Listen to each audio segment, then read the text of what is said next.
Hello, my name is Krishna. Let's talk about the weaknesses of this paper. First of all, the implementation of the methodology is made in ideal conditions, meaning the the applications of case studies which are considered in this paper under to back their methodology. Uh, they were so the complexity of these case studies were kept really simple. So what I mean is the number of nodes, the number of end nodes that they were taken is really less, which is unlike the practical scenario, because in practical scenario we'll be having a lot of traffic of nodes, and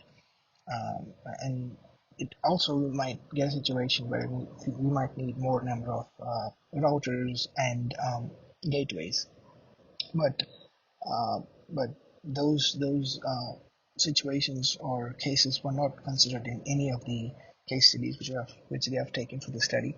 Also, they haven't taken into consideration of the battery runoff situations. Even though they had a solar energy harvester for the hybrid router, they said that they have actually seen that the hybrid router might last only for 9 days um, in an indoor setting. So they haven't tested for the outdoor setting, so the possibility cannot be eliminated.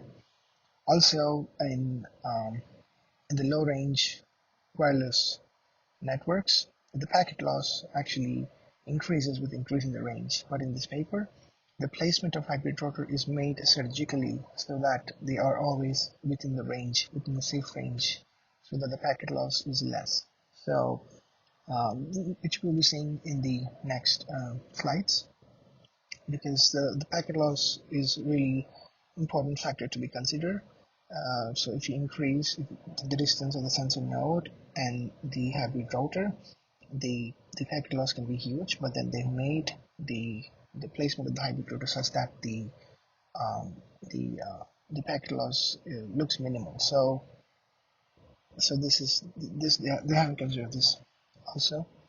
Also, if you see the low range vans, they can be hardly applied to any industrial automation setting, because if you see the response time of these networks is around 80 to 100 milliseconds.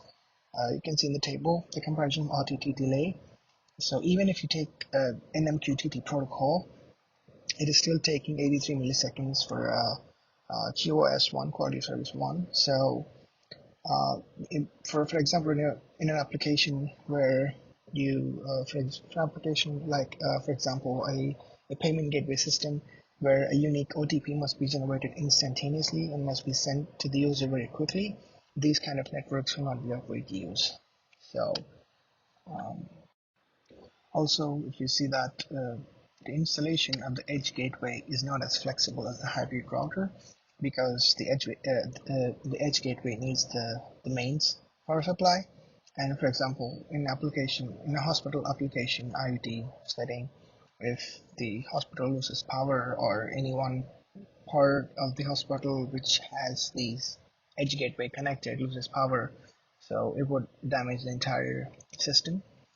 And also there are security issues with LORA, because it is unsafe and it is easy target to attackers, and because basically it is a radio communication, so radio frequencies which are transmitted over the internet, it could be easily hacked. Also, it leads to multiple DOS attacks and interception of data misplacement. Now, let us see some of the limitations for every case study given. In the case study 1, which is the wearable network of safety monitoring application, the main issue I felt is that there's the issue of placement of hybrid rotor in the end nodes. It is the limitation that the hybrid rotor must be placed in the sensible region of the end nodes. Even though the end node is using LORA to transmit, we must place the hybrid rotor within that range. And if we have another sensor which is out of this range, then then we might need another router. So that would increase cost and also cause interference. Also, in the given application, it is shown that the hybrid router is placed 2 kilometers away from the gateway. The reason for this 2 kilometers and how did they choose these 2 kilometers is not described. Maybe uh, is it because after 2 kilometers the packet loss is getting high, or so no information is given as to why 2 kilometers is chosen. Is it a safe distance, or how they've come to that value? Because LORA can support up to 4 kilometers in any urban setting, so no reason is given. And also, they said that during any emergency, the system delay can be reduced in comparison to the cloud-based network, but then it is not defined how the proposed edge-based network in the paper is able to identify that emergency. No information. More information regarding this would have been there. Let's talk about the weaknesses of case studies 2 and 3. Case study 2 is about wearable remote health monitoring system, where it sends an emergency message after 2 seconds if the heartbeat falls below a threshold, or it won't detect any signal for 2 seconds, which they said accounts for all the delays in the system.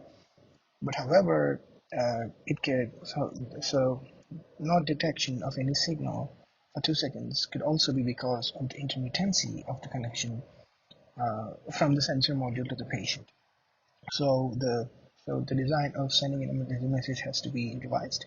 Also, this experiment is done on only one patient, and that too only for 30 minutes. So I think every patient is different, and every heartbeat is different, so the rate of how it changes.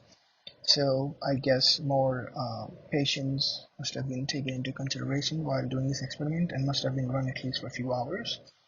So also this could improve the the decision of taking the the time to send an emergency message. They could decide this on different patients. So this could also help in deciding what time should be taken to send an emergency message. So I guess these are the weaknesses for the case study 2.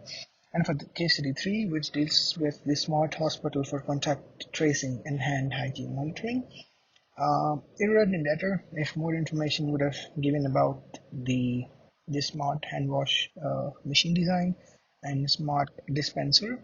No such information is given. This was just they were just described them as to be smart. So what makes it smart? More information is given regarding that. And also, there might be chances of interference if if the number of routers would have been increased in this type of application, because the number of wards are only considered to be 10 in this experiment. What if they had another, um, for example, they had another router which covers another 10 wards on the upper floor. So then, because as the transmitting frequency of any LoRa device is same, that could get an interference, thereby affecting the privacy and the security of the system. So this is not addressed in the paper. In the conclusion section, let's talk about the ideas of future work first. This proposed methodology in this paper is only applied in healthcare domain, but this idea has potential to be applied in different wide ranges of IoT networks, systems, and domains. So, and also they can do a lot of experiments that could test the robustness and the scalability of the system. The scalability is only tested for the number of nodes, but they can do it for the routers and gateways. Also, the robustness, they could actually test the system in a in a in an urban environment and a rural environment, because the range of the low power barrier networks changes in different settings. So this could actually be a factor in finding out the true applicability of this proposed method. Also, in this paper, they only used LORA and XB um, to to apply their methodology, but they could they can use other low power wide area networks such as Sigfox and NB-IoT, and they could integrate it with another short range wireless protocols like Zigbee, which they have told that they will do it in the paper in the conclusion section, which is great. Which if they do it, we could get other we could get other benchmarks for comparison and a proper basis for evaluation of this methodology. Also, the security of this application can be improved by incorporating mitigation techniques, especially to deal with LORA in this paper, or they could use it with any other WAN technologies, or like Sigfox and BOT that they will be using in the future. And also, I really appreciate the honesty of the authors in describing some of the difficulties that is faced in the installation of this module that we have seen before, that the edge gateway needs the mains power supply, and the installation is not as flexible as the hybrid router. And also, as this is a research prototype paper, the paper first summarizes the proposed methodology, and then they back their methodology or idea with the results of the case studies, and um, which I think is fairly good. And they also share some of their future plans, which we already discussed in the demo points. And I guess that's it. Thank you so much uh, for